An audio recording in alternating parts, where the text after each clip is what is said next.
Sir நான் சித்த மருத்துவர். நான் நிறைய ப்ராக்டிஸ் பண்ணுறேன். சித்தாவிலையும் பண்ணுறேன், அக்குபஞ்சர் பண்ணுறேன். மற்றபடியாக முக்கியமான தீராத வியாதிகள்லாம் நான் வந்து ட்ரீட்மெண்ட் கொடுத்துட்ருக்கேன். இப்போ சமீபமாக வந்து கண்ணபிரான் சார் மூலமாக அந்த எண்ணெய் டேப்லெட்டை வாங்கிட்டு போனேன். இது யூஸ்ஃபுல்லாக இருக்குது. யூஸ்ஃபுல்லாக இருக்குது மட்டும் இல்லை, நானே சாப்பிட்டேன், கொஞ்சம் ரிசல்ட் நல்லா தெரிஞ்சுது. இப்போ சமீபத்தில் என்ன பண்ணாங்கன்னா, ஒரு 89 வயசில் ஒரு பெரிய ஒருத்தர் வந்தார். அவர் சுகர் இருக்குது, பிபி இருக்குது, எல்லாமே இருக்குது. அவர் வந்து என்ன பண்ணார், என்கிட்ட ட்ரீட்மெண்ட் மாமூலாக பண்ணிக்கிறவர் தான் அவர். வந்த உடனே நான் சொன்னேன், அவருடைய அதாவது தளர்ச்சியான உடல்நிலையை பார்த்து என்ன பண்ணேன், நான் அவருக்கு ஊசியோ இல்லை மருந்தோ எதுவும் ரெக்கமெண்ட் பண்ணல. எண்ணெய் ஹெல்த்து மட்டும் தான் ரெக்கமெண்ட் பண்ணேன்.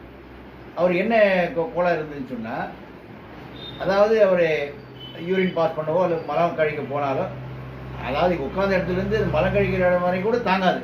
உடனே அவர் என்ன பண்ணுவாங்க, அங்கேயே வழியே ஒன்றுக்கு போயிடுவார். அப்படிப்பட்ட பேஷண்ட்டு.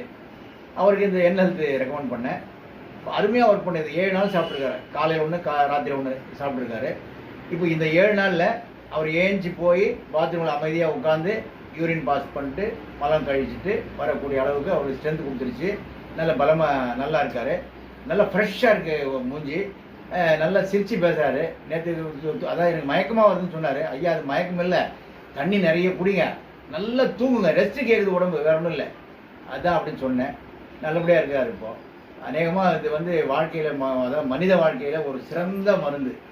இப்போ இதை விட ஒரு மருந்து ஆங்கிலத்திலையும் கிடையாது, சித்தாவிலையும் கிடையாது, ஆயுர்வேதத்திலும் கிடையாது, யுனானிலையும் கிடையாது, ஹோமியோபதியிலும் கிடையாது. ஏன்னா நான் வந்து 40 வருஷம் சர்வீஸ் எனக்கு. அதனால் வந்து இந்த மருந்து வந்து ரொம்ப நல்லா ஒர்க் பண்ணுது.